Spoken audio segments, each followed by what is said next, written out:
किसान भाइयों नमस्कार। कृषि समाचारों में आपका स्वागत है। आइए सबसे पहले देखते हैं आज के मुख्य कृषि समाचार। गेहूं और दाल के कुल बुआई रकबे में 7 और 11% की वृद्धि। मूंगफली उत्पादन में आधुनिक कृषि तकनीक से 30% तक की बढ़ोतरी और देश में चीनी का भरपूर स्टॉक। आयात शुल्क घटाने की जरूरत नहीं। अब समाचार विस्तार से। राज्यों से मिली प्रारंभिक रिपोर्ट के अनुसार अच्छे मानसून और अधिक समर्थन मूल्य के कारण गेहूं की बुआई का रकबा 7% से बढ़कर 309.6 लाख हेक्टेयर और दाल का रकबा 11% बढ़कर 155.35 लाख हेक्टेयर हो गया है। मूंगफली उत्पादन के संबंध में पूरे भारत में हुए अनूठे प्रयोग में आंध्र प्रदेश के कुर्नूल जिले के किसान भाइयों ने आधुनिक कृषि के तौर तरीके अपनाकर मूंगफली उत्पादन में 30% बढ़ोतरी हासिल कर इतिहास रच दिया। किसान भाइयों ने जानकारी दी कि यह सफलता उनको क्लाउड कंप्यूटिंग और बिजनेस इंटेलिजेंस जैसे विकास के नए मॉडल प्रयोग करने पर मिली है। नई तकनीकी के इस्तेमाल से किसानों की आय भी बढ़ी है। देश में इस साल चीनी का भरपूर स्टॉक मौजूद है, जिसके कारण चीनी आयात शुल्क घटाने की जरूरत नहीं पड़ेगी।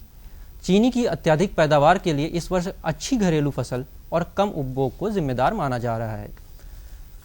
रासायनिक खादों और कीटनाशकों के अधिक प्रयोग से परंपरागत गेहूं की गुणवत्ता और पौष्टिकता पर सवाल खड़े हो रहे हैं। ऐसे में कम खाद पानी और उर्वरकों के कम इस्तेमाल के बाद भी अधिक उपज देने वाले ड्यूरम गेहूं की मांग उत्तर प्रदेश में बढ़ रही है। इस गेहूं की सबसे बड़ी खासियत यह है कि इसमें सामान्य गेहूं के मुकाबले प्रोटीन की मात्रा 1.5 से 2% तक अधिक पाई जाती है। पिज्ज़ा, सेवइयाँ, नूडल्स और शीघ्र पाचन वाले पौष्टिक आहारों के लिए ड्यूरम गेहूं का इस्तेमाल हो रहा है। ड्यूरम गेहूं को कठिया गेहूं के नाम से भी जाना जाता है। प्रदेश के सुल्तानपुर जिले में देशी नस्ल की गायों को बचाने के लिए एक खास गौशाला बनाई गई है। इस गौशाला में 60 से अधिक देशी नस्ल की साहीवाल गाय पाली जा रही हैं। कृषि विज्ञानी भी इस बात को मानते हैं कि गाय हमारे पर्यावरण का अहम अंग है, जो दूध देने के अलावा दवा बनाने के लिए गौमूत्र और ईंधन के लिए गोबर प्रदान करती हैं। बीते एक साल दिसंबर 2015 से दिसंबर 2016 के दौरान देश के खाद्य तेल आयात में 15% तक की कमी दर्ज की गई है। इसका मुख्य कारण खरीफ खाद्य फसलों की अच्छी पैदावार और नोटबंदी को माना जा रहा है। आपको बताते चलें कि भारत अपनी खाद्य तेलों की ज़रूरत की बड़ी मात्रा में आयात से पूरा करता है। सोयाबीन तेल और सूरजमुखी तेल प्रमुख आयातक खाद्य तेल हैं। ठंड और कोहरा पड़ने की स्थिति में मौसम वैज्ञानिकों ने किसानों को फसलों की देखभाल के लिए कुछ सुझाव भी दिए हैं। समय से बोई गई गेहूं में दूसरी सिंचाई करें। सिंचाई के लिए गेहूं की दूसरी क्रांति अवस्था बुआई के 42 से 45 दिन के बाद आती है, जब फसल में कल्ले बनते हैं। गेहूं की फसल में यदि दीमक का प्रकोप दिखाई दे तो बचाव हेतु किसान भाई क्लोरपायरिफॉस 20 EC 2 लीटर प्रति एकड़ को 20 किलोग्राम बालू में मिलाकर खेत में शाम को छिड़क दें और सिंचाई करें। मौसम को ध्यान में रखते हुए किसान भाइयों को सलाह है कि वो सरसों की फसल में चेपा कीट की निरंतर निगरानी करते रहें। प्रारंभिक अवस्था में प्रभावित भाग को काट कर नष्ट कर दें। यदि प्रकोप अधिक हो तो क्यूनोल फाश 2 मिलीलीटर प्रति लीटर पानी में मिलाकर छिड़काव आसमान साफ होने पर करें।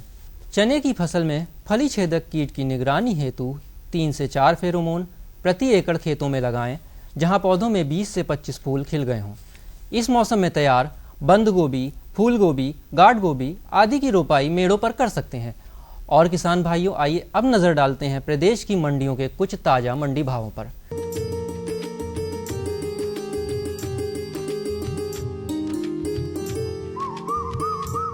चावल की बात करें तो चावल का भाव प्रति कुंटल इस प्रकार रहा। हापुड़ में 2160 रुपये प्रति कुंटल, अलीगढ़ में 2100 रुपये प्रति कुंटल, उन्नाव में 2160 रुपये प्रति कुंटल, पीलीभीत में 2150 रुपये प्रति कुंटल और हमीरपुर में 2160 रुपये प्रति कुंटल रहा। गेहूं का भाव प्रति कुंटल इस प्रकार रहा। हापुड़ में 1860 रुपये प्रति कुंटल, अलीगढ़ में 1800 रुपये प्रति कुंटल, उन्नाव में 1830 रुपये प्रति कुंटल, पीलीभीत में 1850 रुपये प्रति कुंटल और हमीरपुर में 1860 रुपये प्रति कुंटल बिका। आलू का भाव विभिन्न मंडियों में प्रति कुंटल इस प्रकार रहा। हापुड़ में 475 रुपये प्रति कुंटल, अलीगढ़ में 450 रुपये प्रति कुंटल, उन्नाव में 475 रुपये प्रति कुंटल, पीलीभीत में 480 रुपये प्रति कुंटल और हमीरपुर में 475 रुपये प्रति कुंटल रहा। टमाटर का भाव प्रति कुंटल इस प्रकार है। हापुड़ 600 रुपये प्रति कुंटल, अलीगढ़ में 550 रुपये प्रति कुंटल, उन्नाव में 580 रुपये प्रति कुंटल, पीलीभीत में 570 रुपये प्रति क्विंटल और हमीरपुर में 600 रुपये प्रति क्विंटल रहा। प्याज का भाव प्रति क्विंटल इस प्रकार है। हापुड़ में 900 रुपये प्रति क्विंटल, अलीगढ़ में 880 रुपये प्रति क्विंटल, उन्नाव में 870 रुपये प्रति क्विंटल, पीलीभीत में 860 रुपये प्रति क्विंटल तो हमीरपुर में 900 रुपये प्रति क्विंटल रहा। बैगन का भाव प्रति क्विंटल इस प्रकार रहा। हापुड़ में 650 रुपये प्रति क्विंटल, अलीगढ़ में 550 रुपये प्रति क्विंटल, हमीरपुर में 650 रुपये प्रति क्विंटल, सुल्तानपुर में 650 रुपये प्रति क्विंटल और पीलीभीत में 650 रुपये प्रति क्विंटल बिका। तो किसान भाइयों, ये थे आज के कृषि समाचार और मंडी भाव। अगले अंक में आपसे फिर भेंट होगी, तब तक के लिए नमस्कार।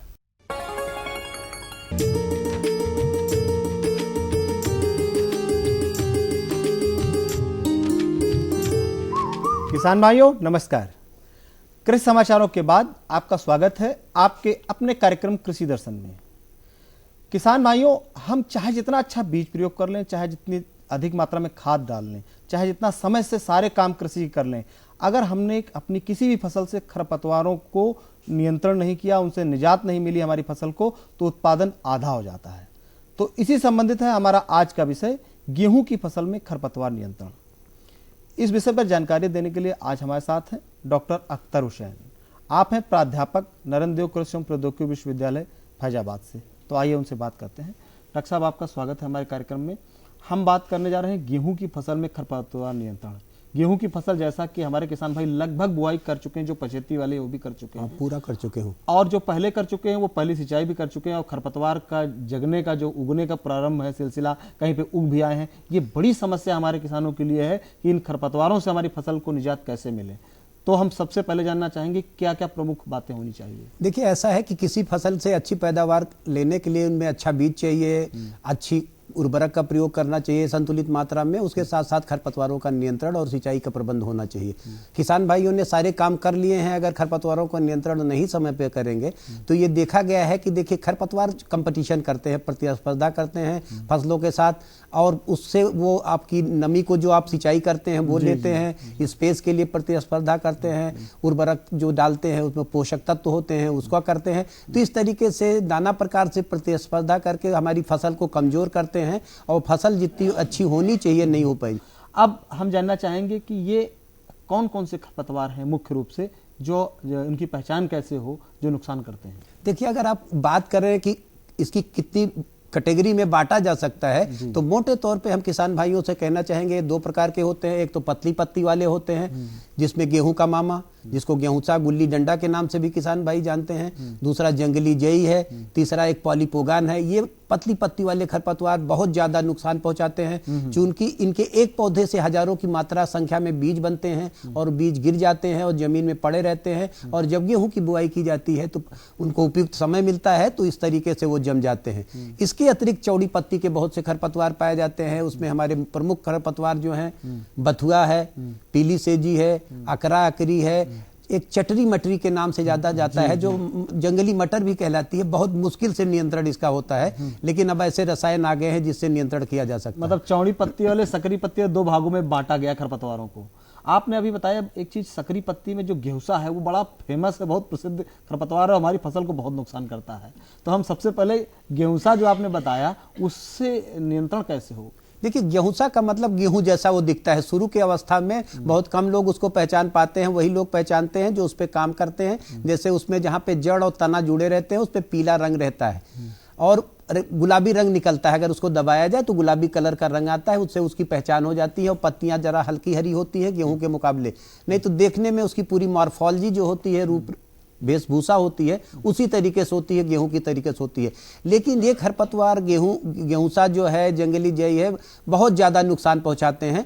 तो हम किसान भाइयों को, जिन किसान भाइयों ने अगर लाइन से बुआई की है, पहली सिंचाई वो कर चुके हैं और उनके खेतों में ओट आ गए हैं, अगर उनके पास वीडर है तो दो लाइनों के बीच में वीडर का प्रयोग करके उसका नियंत्रण कर सकते हैं। लेकिन जिन किसान भाइयों ने छिटुआ बुआई किया है, छिटुआ बुआई किया है, तो उस अवस्था में उनको रासायनिक विधि का प्रयोग करना होगा। और रासायनिक विधि में दो तीन चीज बातें हैं जो बहुत महत्वपूर्ण है। एक तो जो आप खरपतवार नाशी लेंगे उसकी मात्रा सही होनी चाहिए, उपयुक्त समय पे उसका प्रयोग होना चाहिए कि कब उसको प्रयोग किया जाए। जो बताया जा रहा है कि 30 से 40 दिन पे सभी रसायनों का प्रयोग करना है। हमारे किसान भाई सभी फसलों में 21 दिन पे सिंचाई करते हैं, जिन किसान भाइयों ने लेट में बुआई की है वो 15-16 दिन पे सिंचाई करेंगे, जो अभी दिसंबर के पहले आखिरी हफ्ते में जिन्होंने बुआई किया है। तो जिन किसान भाई बुआई कर चुके हैं और उनकी फसल चल रही है और उसमें ओट आ गया है, तो वो खरपतवार नियंत्रण के लिए एक रसायन आता है, आइसोप्रोट्रान के नाम से आता है, बहुत पहले से हमारे किसान भाई प्रयोग कर रहे हैं। ये 75% WBP का होता है, वेटेबल पाउडर होता है। इसकी 1.25 किलो मात्रा 1 हेक्टेयर के लिए पर्याप्त है। यहाँ मैं किसान भाइयों से ये कहना चाहूँगा, 1 हेक्टेयर में 2.5 एकड़ होता है। अब उनका जितना रकबा हो उस हिसाब से वो उसको, मतलब 1 हेक्टेयर में 1.25 किलो आइसोप्रोट्रान का प्रयोग करना चाहिए। एक चीज आपने बहुत महत्वपूर्ण कही डॉक्टर साहब कि 40 दिन के अंदर ही प्रयोग हो, मतलब चाहे 16 दिन में सिंचाई करें, ओट आने पे करें, चाहे 25 दिन में सिंचाई करें, जब थोड़ा सा पैर सहने लगे तब छिड़काव करें, लेकिन ये ध्यान रखें कि 40 दिन के अंदर प्रयोग कर देना चाहिए। उसके बाद करते हैं तो उसका असर नहीं होगा। नहीं, असर होने की बात नहीं होती है। देखिए, एक अवस्था होती है, अगर आप बहुत देर में खरपतवारों का नियंत्रण करेंगे तो खरपतवार मजबूत हो जाएंगे और उनमें वो कम मरेंगे, और आपको डोज जब बढ़ाएंगे तो आपकी फसल को नुकसान होगी। तीसरी, ये प्रयोगों द्वारा हम लोगों ने देखा है कि अगर 40-50 दिन के बाद नियंत्रण किया जाए तो उससे कोई फर्क नहीं पड़ता पैदावार में। अगर हम 60 दिन में चाहे खरपतवारों का नियंत्रण करें तो पैदावार हम कुछ नहीं उसमें फायदा पाएंगे, क्योंकि जो कंपटीशन होना चाहिए वो कर चुके, जो बाढ़वार होनी चाहिए थी, जो किले निकलने चाहिए थी, वो सब टाइम खत्म हो गया। ये सबसे महत्वपूर्ण बात है कि 40 दिन पहले आप उसका प्रयोग कर लें। उसका अब तो ये तो आपने बताया डॉक्टर साहब, ये हमारी सकरी पत्ती वाली नहीं, सकरी पत्ती में अभी बहुत से ऐसे रसायन आते हैं जैसे सल्फोसल्फ्यूरान, क्योंकि आइसोप्रोट्रान से ये देखा गया कुछ जो आपके गेहूंसा है वो कंट्रोल नहीं हो रहे थे, उनमें आज रहता है रेजिस्टेंस डेवलप हो गया था। तो इसलिए सल्फोसल्फ्यूरान का किसान भाई प्रयोग करें, और उसके लिए बाजार में 1 एकड़ का एक पैकेट आता है आपके, और उसके साथ आधा लीटर का एक सीसी आती है जिसमें एक द्रव भरा रहता है, और उस द्रव को क्या नाम है एक साथ मिला करके छिड़काव करते हैं। अब यहाँ ये भी जान लेना जरूरी है कि जब किस नाम से आता है डॉक्टर साहब? वो सल्फोसल्फ्यूरान के नाम से आता है। ये हम उनको सामान्य नाम बता रहे हैं, ट्रेड नेम अलग अलग कंपनियां जो बनाती हैं वो हो सकते हैं। इसके साथ सबसे जरूरी है कि जब वो लेंगे 200 लीटर पानी 1 एकड़ के लिए लेंगे। अगर 1 हेक्टेयर में कर रहे हैं तो 500 लीटर पानी लगेगा। मान लीजिए किसी किसान भाई 1 एकड़ के लिए करना चाहते हैं, उनके पास 200 लीटर का ड्रम नहीं है, तो उसके लिए वो करने स्टॉक सोल्यूशन बना लें। वो एक बाल्टी ले लें या कोई भी बर्तन ले लें जिसमें 10 लीटर पानी अगर आता है, तो 10 लीटर पानी में वो जितनी दवा मिली हुई है, 12-13 ग्राम का एक पैकेट आता है बाजार में, उसको ले लें, उसको डाल दें, और उसमें आधा लीटर वो आता है, उसके बाद उसमें पानी मिला लें। सब मिला के 10 लीटर हो जाएगा, और उसको एक डंडी से चला लें, और डंडी से चलाने के बाद अच्छी तरीके से जब घुल जाएगा तो आधा लीटर वो ले लें, और उसमें 9.5 लीटर पानी मिला के अपने टंकी में। देखिए, जो आपकी स्प्रेयर मशीनें हैं 2 तरीके से, एक तो फुट स्प्रेयर है, एक तो पीठ वाली है। तो हम यहाँ पीठ वाली की बात करते हैं, क्योंकि पीठ वाली लेंगे तो उसमें कम पानी लगेगा और उसमें आदमी भी कम लगेंगे, और छिड़काव के लिए आपको नाजिल लेना होगा। देखिए, जो नाजिल मशीनों में आती है वो हालोकोन या सिलिंड्रिकल नाजिल आती है। किसान भाइयों को उससे अच्छा फुहारा नहीं बनता है, खास करके खरपतवार नाशी से खरपतवारों को मारने के लिए।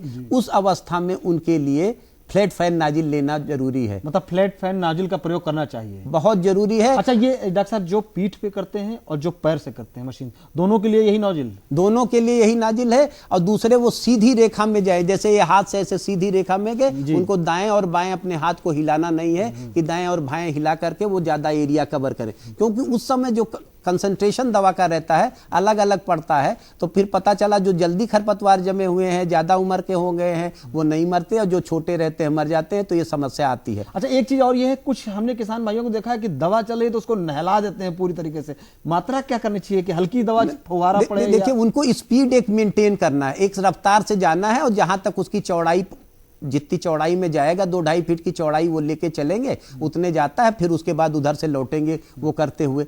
इस तरीके से, और मान लीजिए उनका कुछ बच गया तो उसको ले जाके बाहर फेंक दे। मतलब सबसे मोटी बात कि पौधे नहीं छूटने चाहिए, जो हमारे खरपतवार के उन पर दवा जरूर पड़नी चाहिए, दवा पड़नी चाहिए। साथ साथ ये होना चाहिए कि जवाब, मान लीजिए आपका कुछ बच जा रहा है तो आप मत ये सोचे कि उसको हम पुनः छिड़क दे, फिर दोबारा छिड़काव करने की जरूरत नहीं। दूसरे, आजकल कोहरा का समय है, ओस पड़ी रहती है, इसलिए आप जब भी छिड़काव करें तो उसके लिए आपको जब उसकी ऊपर से खत्म हो जाए वो, तब आप करें, ताकि उस पौधों पे जितनी पर्याप्त मात्रा में दवा होनी चाहिए, पड़नी चाहिए रसायन, वो पड़े। क्या सही समय होना चाहिए? ये आपका जैसा मौसम है, मान लीजिए किसी दिन धूप निकल जाती है 10-11 बजे तक हो जाता है, कभी कभी 12-1 तक हो जाएगा, ये तो देख लेंगे, किसान भाई जानते हैं कि उनको क्या नाम है, मतलब ओस नहीं पड़ी हो। हाँ, वो ओस नहीं होनी चाहिए, पत्तियां भीगी नहीं होनी चाहिए। एक काम और करें, एक दवा और है, क्लोडिनोफाप का यूज कर सकते हैं। क्लोडिनोफाप जो उनको लेना है 160 ग्राम दवा को 1 एकड़ के लिए पर्याप्त है, और 1 एकड़ में भी आप 200 लीटर पानी लेंगे। अब मान लीजिए किसी के खेत में चौड़ी पत्ती के भी खरपतवार हैं और पतली पत्ती के खरपतवार हैं, तो जो आपका सल्फोसल्फ्यूरान और क्लोडिनोफाप उतनी अच्छी तरीके से चौड़ी पत्ती को नहीं मारते हैं, तो इसके साथ एक मेट सल्फ्यूरान आता है, वो 8 ग्राम प्रति एकड़ मिलाया जाता है। तो 8 ग्राम में ले लें, 160 ग्राम क्लोडिनोफाप ले लें, या तो आपको 13 ग्राम सल्फ्यूरान ले लें और 8 ग्राम आपका मेट सल्फ्यूरान, दोनों को मिक्स करके, हाँ, दोनों को मिक्स करके एक साथ करना पड़ेगा। 1 एकड़ के लिए पर्याप्त है। अगर ऐसा वो करते हैं और फ्लैट फैन नाजिल होगी ही, और 200 लीटर पानी का प्रयोग होगा 1 एकड़ में, क्योंकि देखिए पानी का बहुत बड़ा इंपॉर्टेंस है, क्योंकि पानी की मात्रा आप 300 लीटर कर देंगे तो बच जाएगा, कम करेंगे, रफ्तार आपकी सही होनी चाहिए, आपको छिड़काव में अपने हाथ को दाएं और बाएं नहीं करना है, सीधी रेखा में ये अंदाजा हमें लगता है डॉक्टर साहब किसान भाइयों को रहता है कि लगभग कैसे चलना है, कैसे छिड़काव करना है। अब हम ये चाहेंगे, चौड़ी पत्ती, हमने सकरी पत्ती में आपने काफी डिटेल से बताया, जो हमारे चौड़ी पत्ती वाले खरपतवार हैं उनके लिए कोई विशेष दवा या यही दवाएं काम करती हैं? हमने आपको बताया कि मेट सल्फ्यूरान उसमें मिला के एक साथ दोनों को छिड़क ले, लेकिन अगर उसमें गेहूंसा या जंगली जही नहीं है और खाली चौड़ी पत्ती के खरपतवार हैं, तो उसमें वो मेट सल्फ्यूरान 8 ग्राम प्रति एकड़ के हिसाब से 200 लीटर पानी में मिला करके उसका छिड़काव कर सकते। एक चीज किसान भाई और जान ले, अगर उन्होंने मिलवा खेती की है, मिक्स्ड क्रॉपिंग किया है, गेहूं के साथ आपके सरसों की बुआई बहुत से किसान करते हैं, तो सल्फोसल्फ्यूरान का कदापि स्प्रेइंग ना करें, क्योंकि सल्फोसल्फ्यूरान डालने से उस पर खराब प्रभाव पड़ता है और आपकी सारी फसल जो है, जो सरसों की है, वो थोड़ी चौपट होने की संभावना रहती है। तो ये काम ना करें। दूसरे, हमेशा टाइम को रखें। देखिए, जब भी खरपतवार नियंत्रण की बात हम करते हैं तो टाइम बहुत जरूरी है और उसकी मात्रा बहुत जरूरी है। डॉक्टर साहब, एक चीज, जो टॉप ड्रेसिंग करते हैं, टॉप ड्रेसिंग और खरपतवार नाशी का प्रयोग में क्या कॉम्बिनेशन होना चाहिए? ऐसा है, जब आप खरपतवार नाशी छिड़क दें, उसके 3-4 दिन बाद आप जो यूरिया की जो बची हुई मात्रा आपको 2 बार देना है, 1 मात्रा को आप उस समय प्रयोग कर दें। उससे ऐसा नहीं होगा, क्योंकि 3-4 ये जो जितनी भी हमने आपको बताया खरपतवार नाशी, ये सेलेक्टिव है, उसके साथ साथ ये ट्रांसलोकेटेड है, पूरे सिस्टम में पौधों को पत्तियों में एब्जॉर्ब हो जाएगा, कुछ जमीन में गिरेगी वो भी एब्जॉर्ब हो जाएगा, और उसके बाद वो अपना जाकर के जहाँ पे वो मारता है